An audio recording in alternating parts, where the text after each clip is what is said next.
Boker Tov les filles, j'espère que vous êtes en pleine forme, j'espère que vous allez passer un jeûne facile, Be'ezrat Hashem, et que grâce à ce mérite, grâce à cette mitzvah anakit qui est de jeûner en fait, Be'ezrat Hashem, qu'on puisse accéder à la Géoula, Berachamim pour tout le peuple d'Israël, qu'il n'y ait plus un seul malade, Be'ezrat Hashem, et qu'on puisse connaître que des joies, Be'ezrat Hashem, en ce jour de Purim qui approche.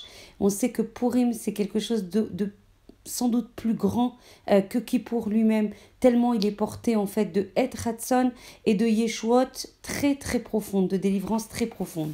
Alors aujourd'hui, en ce jour de jeûne, je vais être un petit peu provocatrice. Je sais que vous aurez plein de cours accessibles sur internet sur le jeûne, sa signification, sur Purim. Ça n'empêche pas que j'en ferai Be'ezrat Hashem avec l'aide d'Akadosh Baruch Hu d'ici Purim sur le sens profond de Purim. Par contre, aujourd'hui, je vais vous poser une question, on va partager ensemble sur ce sujet et on va se dire que si la délivrance aujourd'hui n'est pas encore arrivée, alors qu'à plusieurs reprises on dit ça y est, on y est, le Mashiach il est plus à la porte, le Mashiach il est parmi nous. Est-ce que vraiment, on se pose la question toute, on attend vraiment la délivrance? Est-ce qu'on comprend vraiment ce qu'est le Mashiach? Qu'est-ce qu'il va nous apporter? Est-ce qu'à l'intérieur de nous, on est convaincu à 100% et non pas à 80 ou à 90% que le Mashiach est capable d'arriver et de nous apporter cette délivrance? Et est-ce qu'on l'attend avec autant d'intensité qu'on le croit? Est-ce qu'on l'attend avec autant de ferveur? Est-ce qu'on l'attend avec autant de sens, cette délivrance? C'est la question qu'on va, Be'ezrat Hashem, essayer d'adresser aujourd'hui.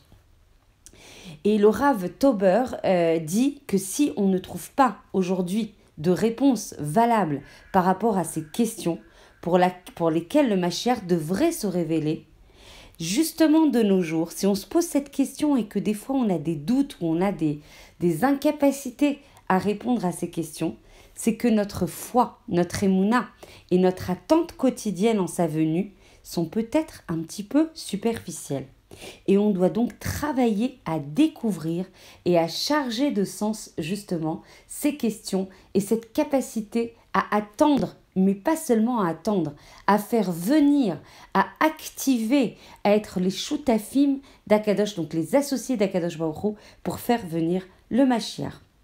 Venez, on prend un exemple. À quoi c'est comparable, cette situation où justement on attend mais sans pour autant complètement comprendre ce qu'on attend et sans pour autant s'investir à 100% avec Messirut Nefesh pour le faire venir.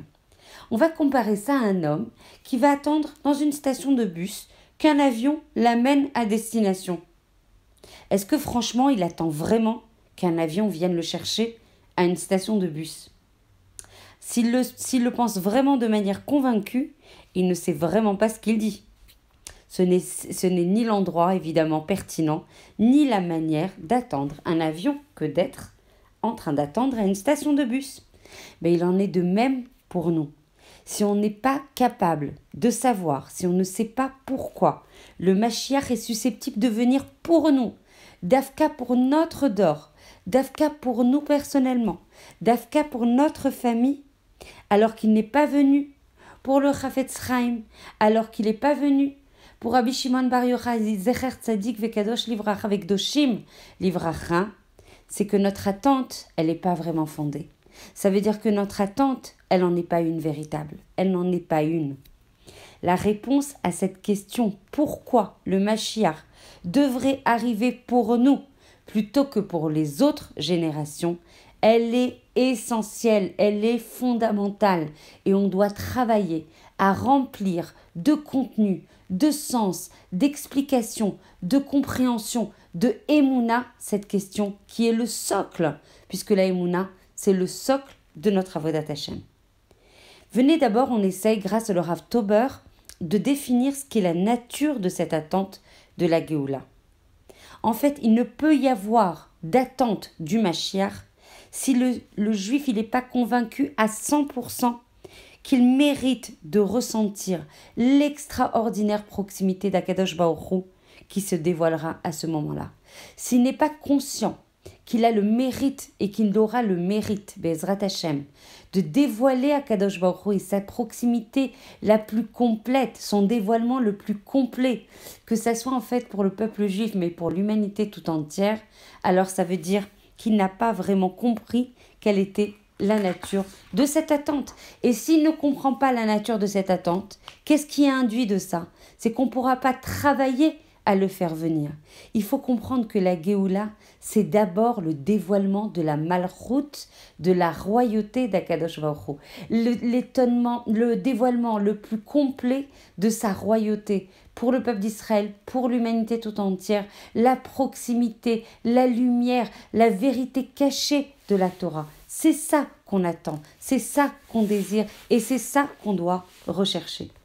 Celui qui ne croit pas à 100% à la venue du Mashiach et qui commence à se désespérer, à se fragiliser par rapport à une attente qu'il conçoit trop longue, ne croit pas en la Kedusha du peuple d'Israël.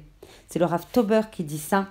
Il ne croit pas suffisamment être destiné lui-même à cette grandeur. Il considère que c'est le dirdour des générations, c'est la descente des générations. Alors pourquoi moi je serais suffisamment grand pour accéder à cette Gdusha du Ham Israël? Moi je suis tout petit, moi je suis Baal de Trounot pas bonne. Alors du coup je n'ai pas du tout cette grandeur d'âme, cette grandeur de sainteté pour accéder au Mashiach. Et donc du coup il n'arrive pas à comprendre qu'il est la Kala d'Akadosh Baruch Hu. En fait, un tel homme, il va se contenter de son état actuel. Il ne va pas aspirer à grandir. Il ne va pas aspirer à révéler son potentiel infini, puisqu'il porte Akadosh Baruch Hu en lui, puisqu'on porte justement la connexion via notre Neshama, la connexion la plus pure, la plus grande, la plus infinie avec Akadosh Baruch Hu. Si on se contente de son état actuel, si on ne sort pas de ses limites, alors on ne pourra pas, de manière vraiment vraie, si on peut parler ainsi, de manière la plus authentique possible, demander à Akadosh Baruch Hu d'être notre choutaf pour faire arriver la Géoula. Si nous-mêmes on n'y croit pas, si nous-mêmes on ne croit pas en notre grandeur, si nous-mêmes on ne croit pas au fait qu'on est la Kala d'Akadosh Baruch Hu et qu'Hachem il désire que nous, qu'Hachem il nous a chargé d'un potentiel infini, si nous-mêmes on se limite, si nous-mêmes on ne croit pas à notre capacité à dépasser ces limites, alors comment voulez-vous qu'Akadosh Baruch Hu nous envoie cette Géoula? En fait, on doit être le Kéli de cette Géoula. Et pour être un Kéli qui doit être réceptif à cette grandeur, à ce dévoilement infini d'Akadosh Baruch Hu, il faut que nous-mêmes, on soit chargés d'infini. Il faut que nous-mêmes, on soit connectés avec Akadosh Baruch Hu et qu'on puisse établir, accomplir son Ratson sans se mettre de limites, sans se dire mais moi je suis à ce niveau, alors peut-être un jour, c'est maintenant que ça se joue. Chaque instant est chargé d'éternité, chaque instant est chargé d'infini, chaque instant on peut accéder à la Géoula. On dit que la Yeshua vient en un clin d'œil, alors pourquoi attendre demain? Chaque instant on peut le remplir de l'attente, de l'espérance, de l'action pour accéder à la Géoula. Il a certes des difficultés et des souffrances, l'homme qui vit dans notre dégénération, mais des fois, et souvent même, on va dire qu'on vit plutôt bien. Il y a des fois des secousses, il y a des fois des assonotes, des malheurs qui font qu'on se remet en question, qui fait qu'on s'interroge, qui fait qu'on essaye de se dépasser, qui fait qu'on a une pression qui fait qu'on essaye de dépasser nos limites. Et tout d'un coup, une fois que cette situation de souffrance passe, on revient à notre situation antérieure et on essaye de vivre plutôt bien avec les événements qui nous entourent. Les ambitions sont médiocres aujourd'hui. Franchement, moi je le pense foncièrement, ce que dit le Rav Tober. Je pense qu'aujourd'hui, on n'a pas une vraie envie de se dépasser. On tend de temps en temps, quelques cours nous font réveiller, on essaye en fait d'aspirer à mais on n'a pas une ambition qui fait que la Géoula, c'est notre seule aspiration et on fera tout pour y arriver. Non, la Géoula fait partie des aspirations, mais elle n'est pas la seule, l'unique vers laquelle notre cœur aspire. Et du coup, si c'est pas la seule exclusive ambition, et ben du coup, elle se dilue dans les autres ambitions. On se sent à l'aise socialement, on se sent plutôt à l'aise financièrement. On a une situation spirituelle qui compose notre existence. Elle ne nous tourmente pas outre mesure. On n'a pas le désir exclusif d'Akadosh Baruch Hu.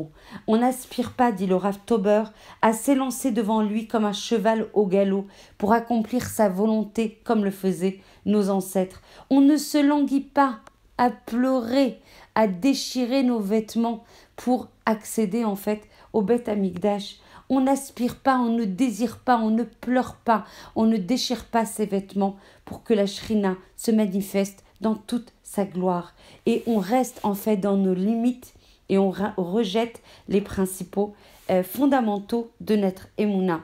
Si par contre, on attend, on espère, on agit avec Messirut Nefesh, on brûle de désir, on brûle d'envie de voir Akadosh Baruch Hu revenir de son exil, dévoiler sa malchoute, dévoiler en fait son identité à toute l'humanité. Alors là, on saura que le but de notre vie, oui c'est possible, est de ressembler à Noïmaot, et de ressembler à Moshe Rabbeinu, et de ressembler à Avraham Avinu.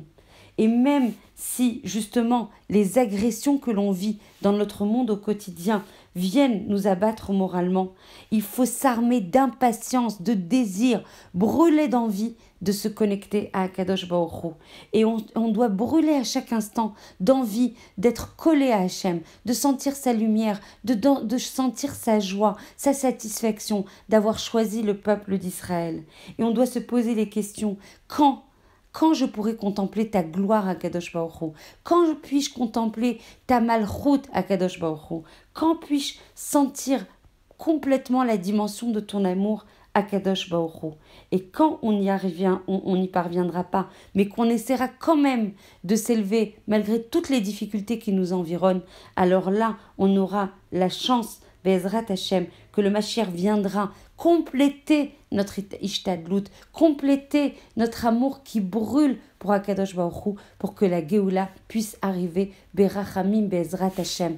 Je vous embrasse très fort. Je nous souhaite à toutes, par le mérite en fait de ce jeûne qui est le nôtre aujourd'hui, que ça soit le dernier Be'ezrat Hashem et que l'on puisse accéder à cette Géoula, à cette révélation d'Akadosh Baruch Hu, que l'on puisse arrêter d'attendre et qu'on puisse exprimer avec toutes nos actions le désir le plus brûlant d'amour d'Akadosh Baruch Hu, d'amour d'accomplir son Ratson Be'ezrat Hashem. Il n'y a pas plus beau, il n'y a pas plus grande sérénité, il n'y a pas plus grande joie authentique que d'être connecté à Akadosh Baruch Hu et de sentir son amour et de sentir la lumière de sa face Be'ezrat Hashem. Je vous embrasse très très fort et je vous souhaite un très bon jeûne, que ce soit le dernier et qu'on soit dans la joie Be'ezrat Hashem avec la Géoula Bekarov Mamash.